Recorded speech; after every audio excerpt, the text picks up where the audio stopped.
인문학 대마왕 안치홍의 고전 뽀개기.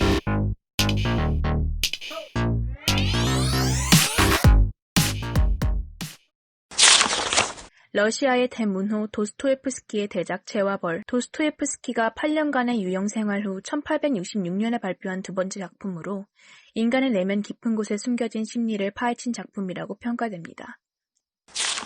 자, 죄와 벌이고요. 유명한 책이죠. 도스토옙스키의 책이고, 이 책에 관한 많은 얘기들이 있는데, 책의 끝에 보면은 이제 하는 얘기가 결국은 끝에 나오죠. 중간에 이제 그 소냐가 성경을 읽는 대목과 끝이 결국 이 도스토옙스키가 하는 얘기라고 할 수 있죠. 들어있는 얘기는 많지만 그냥 여기서 다 발라내고 메인만 얘기하면, 성경에 보면은 이제 나사로 얘기가 여기저기서 나오는데, 여기 요한복음 가지고 보면 좀 길어요. 좀 성경에서 나사로 얘기가 길게 나오는데, 예수가 나사로를 되게 사랑했다고 돼 있어요. 그러니까 사랑한 사람으로 돼 있고, 그 다음에 나사로는 그 마리아하고 마르다라는 사람의 오빠죠. 근데 마리아는 어떤 사람이냐 하면은 그 성경에 나오는 제자들이 뭐라고 힐난을 했는데, 예수의 발에다가 향유를 붓고, 그 향유가 되게 비싼 건데 머리털로 예수의 발을 씻은 사람. 그리고 이제 이 대목에서 보면은 성경이 배경을 이해하고 이 죄와 벌을 봐야 되는데, 지금 이제 예수가 이 대목에 예루살렘으로 가는 대목이에요. 예루살렘으로 가는데, 예루살렘에 왜 가냐 하면은 죽으러 가죠. 십자가에 못 박혀서 죽으러 가는 대목이에요.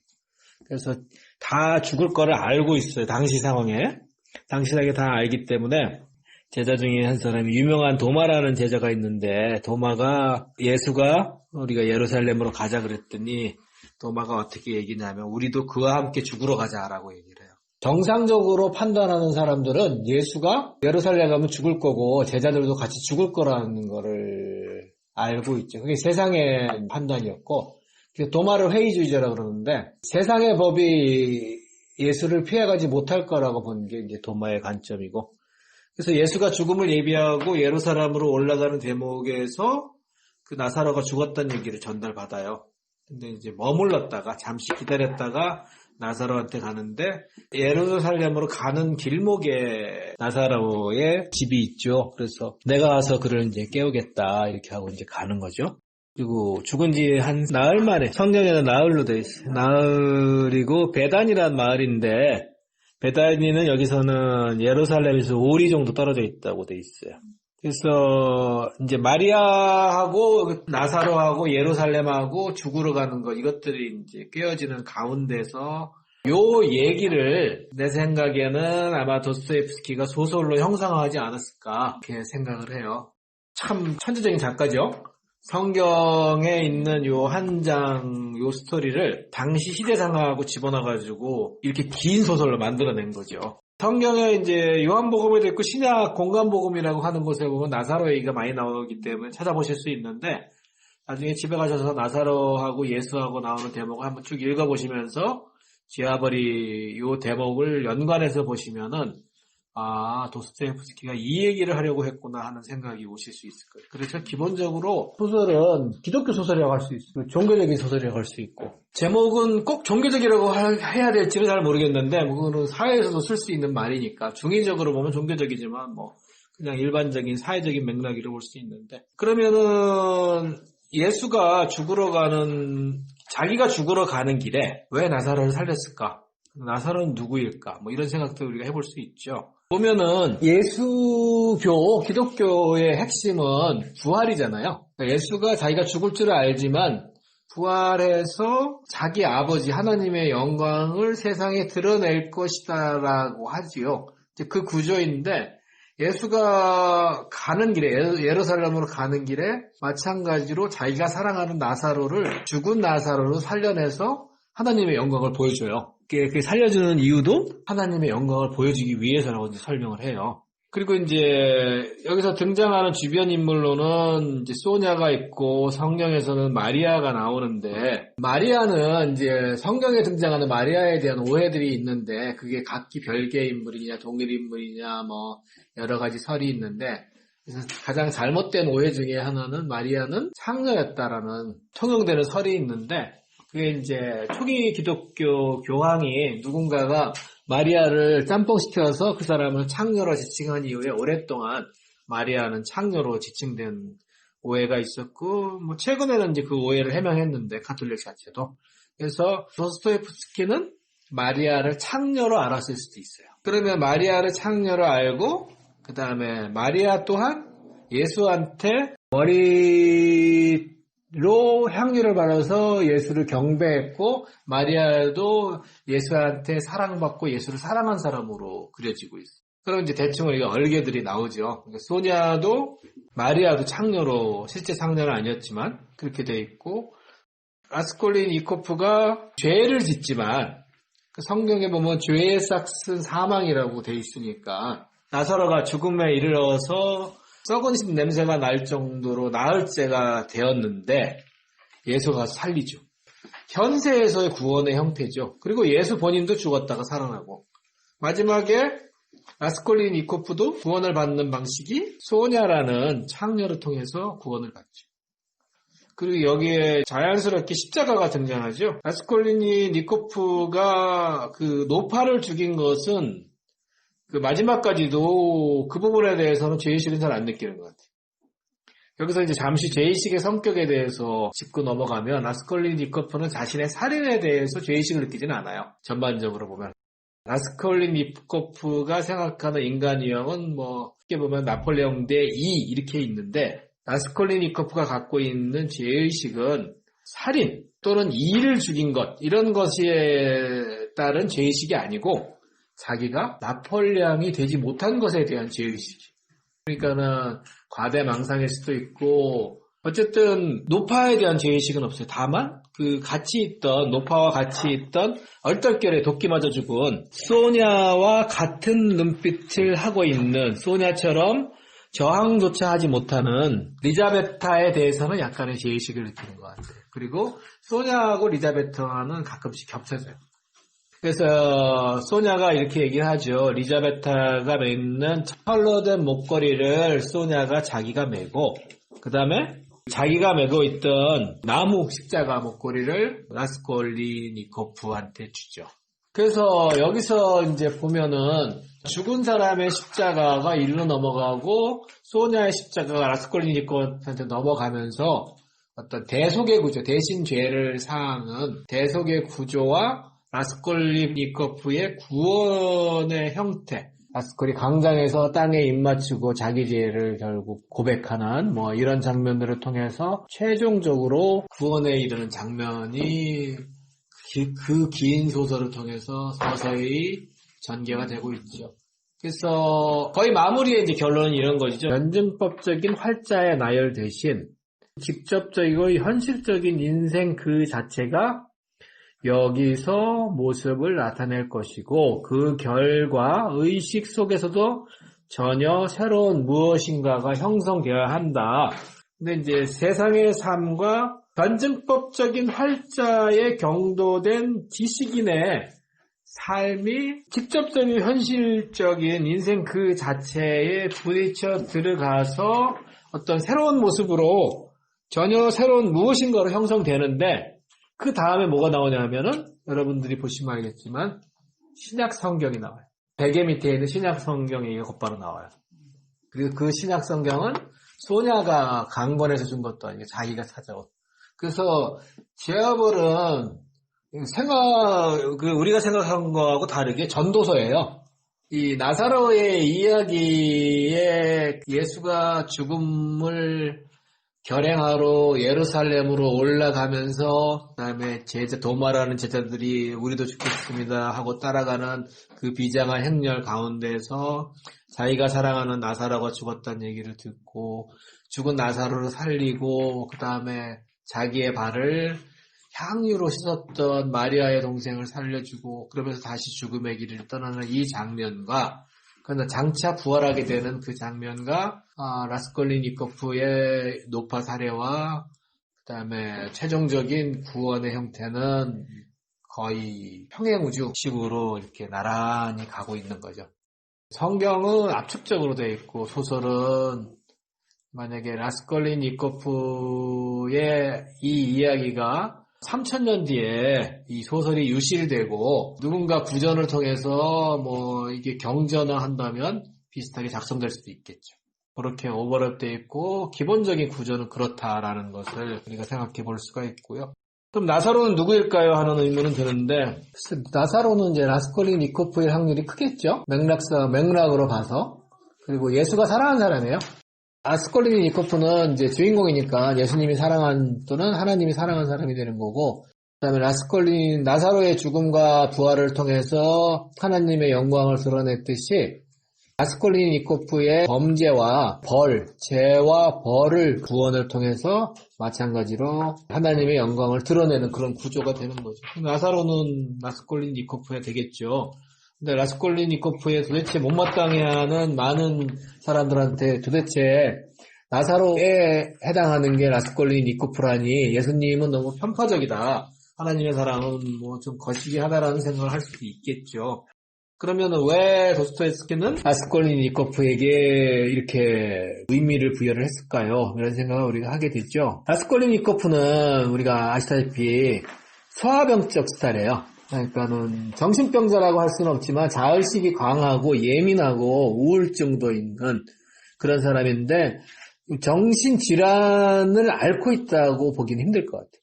그러니까 소아병적이고 예민하고 정말 시대의 고통을 자기 것으로 받아들이는 전형적인 엘리트 지식인의 모습이죠. 그래서 톨스토이가 기적적이고 이런 거와 달리 이 양반은 좀 소시민적이고 소아병적이고 부유하는 지식인 엘리트의 모습을 좀 그렸고, 그리고 맨날 공상하고 행동도 안 하고 이런 거시기한 모습이 되는데, 근데 우리가 왜 라스콜리니코프의 모습에서 긍정적인 면을 볼 수 있을까요? 한다면 아까 얘기했었잖아요. 소냐는 절대 분열하지 않아요. 근데 라스콜리니코프는 계속 분열해요. 소냐는 더 분열하고 더 광기를 나타낼 것 같은데 그렇지 않잖아요? 어떤 사람들은 부정적으로 보면 그걸 민중적 복종, 민중적 온순함이라고 볼 수 있고, 거기서 긍정적으로 보면 민중적 힘, 민중적 인내라고 할 수도 있죠.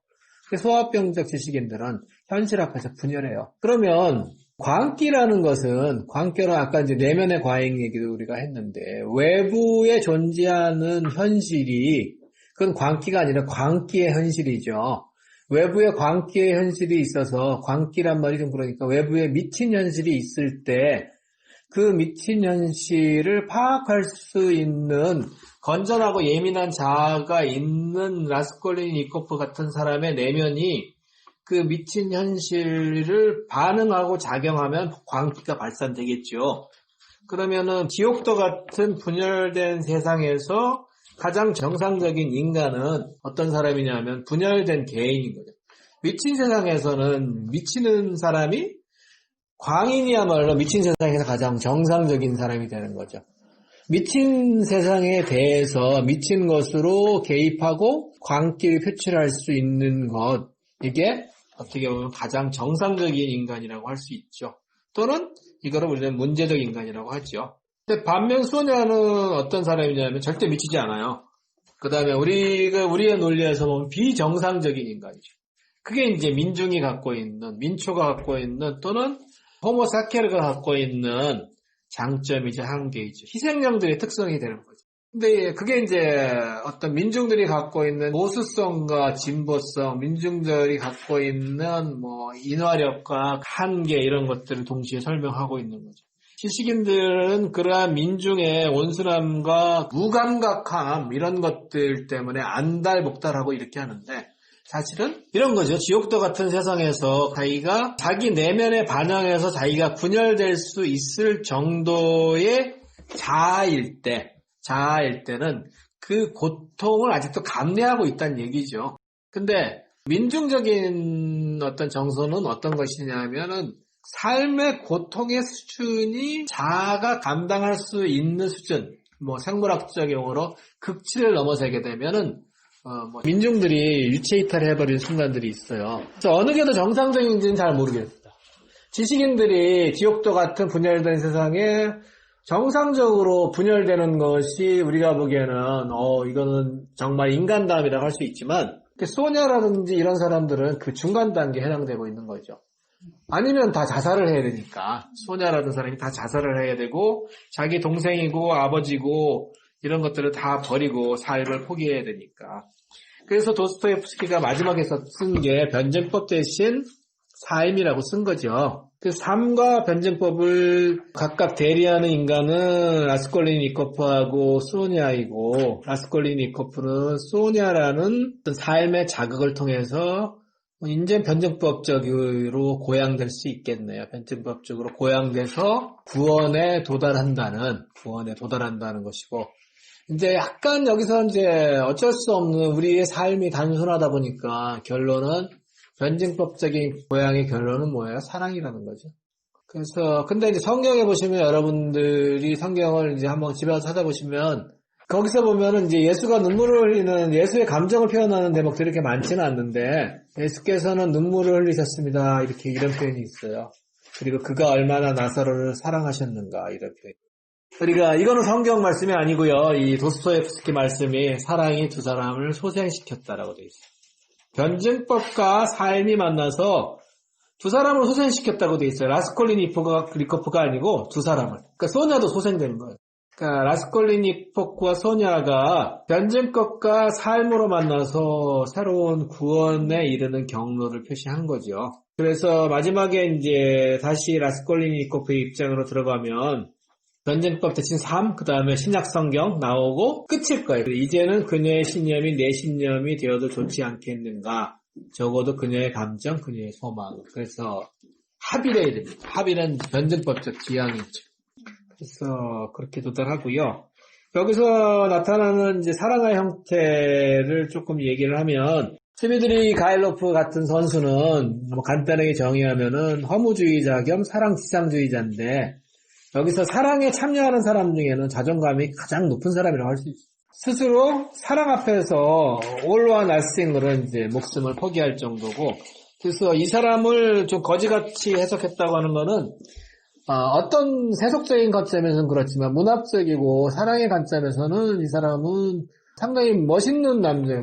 말하자면 어떻게 보면 위대한 개츠비가 왜 위대한가를 우리가 설명할 때처럼 스비드리 가일로프는 멋있는 캐릭터. 만약에 해석하는 사람이 스비드리 가일로프를 그렇게 좋지 않게 평가했다면 그 사람은 위대한 개츠비가 왜 위대한지를 이해하지 못하는 평자라고 이해할 수 있고요. 여기서 제일 거시기한 놈은 루진이죠. 아시다시피 그 양반은 사랑이라기보다는 거래를 하는 사람이죠. 사실 근데 우리가 욕하기 힘든 게 우리의 삶이 대부분 또 사랑의 형태로 이루어진 거래이기 때문에 또 대놓고 욕하기도 힘들죠. 근데 가장 많이 보는 모습이 루진이고, 많이 좋아하신 라즈미는 일반적이고 전형적이고 모범적인 사랑의 형태고 가장 칭송받는 형태이긴 하지만 사실은 크게 루진에서 벗어나지는 않았다고 봐요. 그 다음에 소냐 라스콜리니코프의 사랑은 이거는 시가적으로 얘기하면 운명적인 사랑일 수도 있고 신탁을 받은 사랑일 수도 있고 흔히 하는 말로는 에로스와 아가페가 결합된 특이한 형태의 사랑이다라고 할 수 있는데 이런 정도의 사랑은 소설이나 현실에서는 기적 외에는 잘 안 일어나는 사랑이죠. 그래서 대부분의 경우 우리가 현실에서 마주치는 사랑은 스비드리 가일로프와 루진 간의 사랑 사이에서 왔다 갔다 하는 정도의 사랑을 하고 살게 되죠. 인간형은 나폴레옹하고 이 두 가지로 크게 분류되죠. 나폴레옹이냐 이냐 이런 이제 이분법적인 세상인데 어쨌든 구원에도 불구하고 민중에 대한 동일시, 사랑, 공감 이런 것들은 이 소설에서 잘 나타나지 않는 것 같아요. 보다 본질적으로는 나폴레옹에 대한 공감이 나타나는데 나폴레옹에 대한 공감이 유지되기 힘든 이유는 다른 경로를 채택하는 이유는 확률적으로 나폴레옹은 되게 어렵기 때문에 나폴레옹은 아무나 될 수 있는 게 아니겠다. 그리고 이를 잡고 나서 죄의식을 느끼는 사람은 나폴레옹이 될 수 없기 때문에 이 사람은 이를 죽이고 나폴레옹 죄의식을 느꼈어요. 근데 그 죄의식의 본질은 아마 살인 때문이었겠지만 그거는 계기가 됐을 뿐이고 앞서 말씀드렸다시피 내가 이를 죽이고 죄의식을 느낄 정도로 형편없는 인간이란 것에 대해서 끊임없이 자신을 자책하다가 결국 나사로가 죽으면서 이제 4일 만에 살아나듯이 이 사람도 구원을 받는 거죠. 해피엔딩이네요, 결국.